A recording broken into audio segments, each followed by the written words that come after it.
YouTube. In this video, we'll be taking a look at how to turn on or off WhatsApp notifications for the Samsung Galaxy S26 Ultra. This will work for the S26 Ultra, S26, and the S26 Plus as well. If you like this kind of content or find this kind of content helpful, leave a message down below. Don't forget to subscribe, and thanks for watching. So if you want to turn on or off WhatsApp notifications on your S26 device, thankfully it's pretty easy to do so. The first thing you want to do is actually jump into your settings. Once you're in your settings, you want to scroll down and you want to look for notifications. And then from there, notifications, what you want to do is look for app notifications and hit app notifications.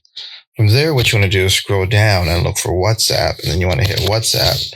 And then you can use the toggle switch at the top to turn on or off WhatsApp notifications. And there you have it, everyone. Just a quick tip on how to turn on or off WhatsApp notifications for the Samsung Galaxy S26 series of phones. If you like this kind of content or find this kind of content helpful, leave a message down below. Don't forget to subscribe, and thanks for watching.